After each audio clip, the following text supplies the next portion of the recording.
I hope you're having a great day. I want to talk today about a flow that we've been working on. People from all around the world keep saying, Luke, what's the best way to live? How should we wake up in the morning? What's a morning ritual that we should follow? What's a night ritual? How should we eat our food? Should we have protein? Should we have carbs? Should we have fat? Which one goes first in our body? What's the perfect portion? Well, number one, understand that every human being is unique. What suits me doesn't suit someone else. What suits someone else doesn't have to suit me.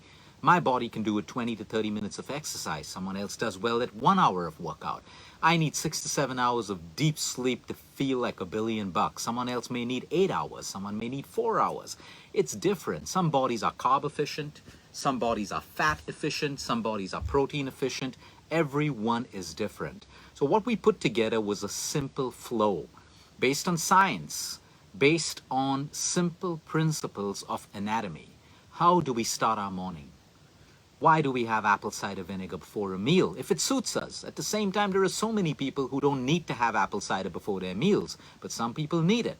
What is metabolic health? Today, if you're struggling with weight loss, no matter what you do, you're dieting, you're working out, you cannot lose weight. Someone has a metabolic disease like a cancer, Alzheimer's, type 2 diabetes, autoimmune conditions. These are inflammatory conditions, metabolic health. How do we improve metabolic health? Some people have spikes in their blood sugar level, uncontrollable spikes. Your blood sugar levels spike and then you have a deep crash. How do you have a simple protocol that we can adhere to? Like we have a set of rules in school, we have rules on the road, traffic rules, we have rules. What are some of the flows in life that we can put into ourselves to have better health? That's exactly what this flow is going to talk about. Well, you know, I've been talking about apple cider vinegar for the longest time, but also warning people that don't drink apple cider because you think it's going to help you to lose weight. Apple cider vinegar is way more powerful than having to set an intention of just weight loss with apple cider vinegar. It works with your gut health. It works as a prebiotic. It works as a stimulant for stomach acid. Most people in our country do not have excessive acid. They have low stomach acid. Yes, the symptoms are the same. You could be acidic, you could have heartburn, you could have acid reflux, but you're popping antacid after antacid, lowering your stomach acid level. And that's why in our country, it's not common to find people with H. pylori bacteria, constant stomach infections, pins and needle sensations in their stomach, bloating, constipation, IBS-like symptoms, and all of these things together. Apple cider vinegar is therapeutic, and in the flow that I'm going to launch in a couple of days, you're going to have one simple flow chart that gives you simple tips on how to start your day, how to eat your food, what you should do before your food, what you should do during your food, what you should do after your food. It doesn't matter what you eat. You got to be sensible to understand what suits you, what doesn't suit you. You're eating junk food, you got to be sensible to understand that you're going to get the results from a body that is fed junk food. As simple as that. But the flow, I'm going to throw a little bit of light on that. So we have apple cider vinegar 30 minutes before our meal. I could add a little bit of ginger powder, a little bit of cinnamon powder, a little bit of clove powder. Why?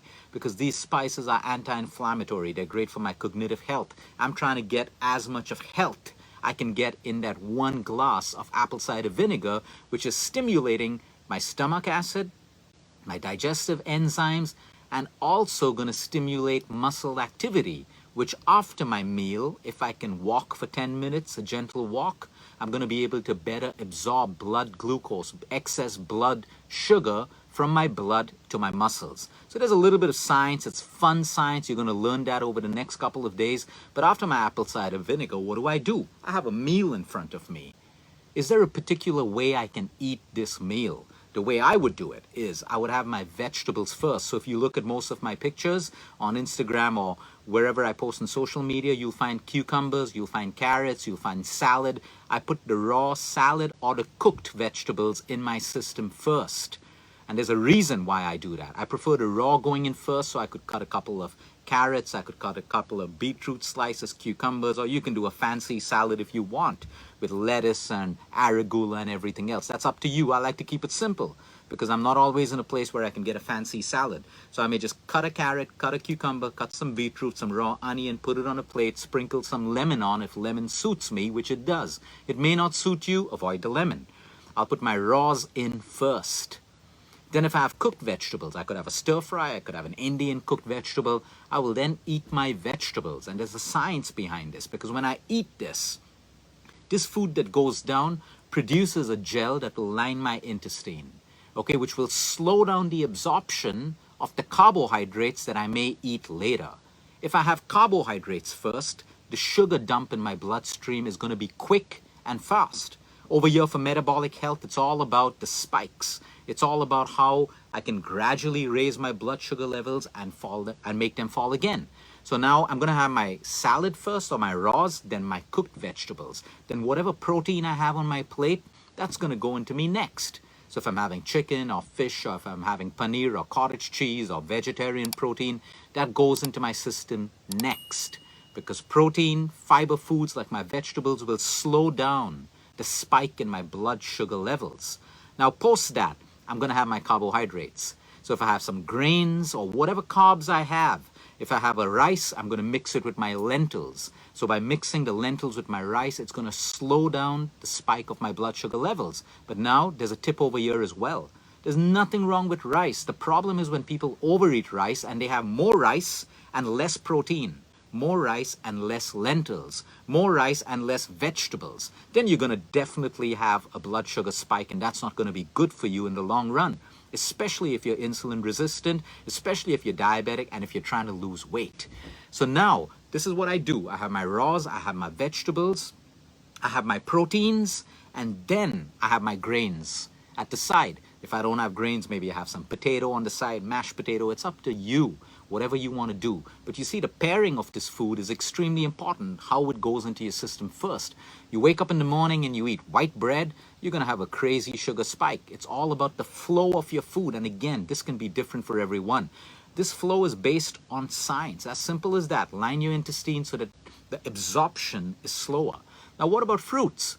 Ayurveda suggests that fruits are best had on an empty stomach, and it is absolutely right. But what about people who have non-alcoholic fatty livers, people who are going through cancer, people who have diabetes, people who have insulin resistance? Sometimes fruits on an empty stomach can spike up your blood sugar levels. So when it comes to fruits, it is portion always. One fruit, not a platter of fruits. You want to have two fruits, have one later, but don't have two fruits together. And there's a better way to do it if you're diabetic, if you have cancer, if you have any of these problems. I would take a tablespoon of flax seeds or a tablespoon of chia seeds. Soak it overnight. In the morning, it'll be like a gel. I will first have my tablespoon of soaked flax seeds or my soaked chia seeds. I will have that first, and then I will have my piece of fruit or my fruit. Lining the intestine, the carbohydrate dump is going to be lesser and slower. And I can pair nuts with my fruit. I love doing that. I have soaked almonds or soaked pistachios or soaked walnuts. So I have all these raws in the morning. Blood sugar levels are maintained. So that's it when it comes to fruit. So you see, you start off with your apple cider vinegar. Now, what if you're allergic to apple cider vinegar? Simple. Don't have it. You can still change the way that you eat your food. So today, if you're going to eat a meal, I want every one of you to try this. Look at your plate. Start off with your raws. If you're not having raw vegetables because maybe you have colitis, maybe you have Crohn's, maybe you have a sensitive gut, and right now raw food doesn't suit you, go to your cooked vegetables. Have your cooked vegetables first. Your protein, whether it's vegetarian and non-vegetarian, second. And then your grain and carb if you are having that. Now, immediately after your meal, if you are diabetic, if you're looking at losing weight, you're struggling with weight loss, you have insulin resistance, immediately after your meal, you want to walk for 10 to 15 minutes. Gentle walk. Gentle walk, because what you want to do with this walk is stimulate activity, muscle activity. So now glucose, which is in your blood from the food that you ate, will be consumed by your muscle, which is already stimulated by the apple cider vinegar that you had 30 minutes before your meal. Now, if you're not diabetic, you're a fit person, everything's good, I would suggest that you sit in the yogic Vajrasana position, okay? And we'll show you how to do that. It's a very simple position for 3 to 4 minutes, and then maybe if you want, you can walk for 5 to 10 minutes. So you see, it's different for everyone. It is different for everyone. But this is the flow, and of course, I mean, get through your day. What you can do is a nighttime ritual. What do you do in the night before you sleep? We're going to put that in the document. What we're trying to do is a UCare lifestyle flow. It's a ready document that you can refer to, but I'm giving you a clue right now on what it is, because at your next meal, I want you to try this and teach your kids to eat this way. It's not because Luke says, it's just how the human body works. It's as simple as that. So what you're going to do is very, very simply follow the flow. The flow is your raws first, cooked vegetables, proteins, your proteins and fats, and then your grain. Try this. Try this at lunch, try this at dinner, try this for a couple of days, and you'll notice that you start to feel lighter, your blood sugar levels start to get better, you don't have a crash and feel tired at your next meeting right after lunchtime. These are the simple things that work in life. Stay tuned, because very soon we're going to give you this particular lifestyle flow document that's going to change your life. All you need to do is do it. And if it suits you, great.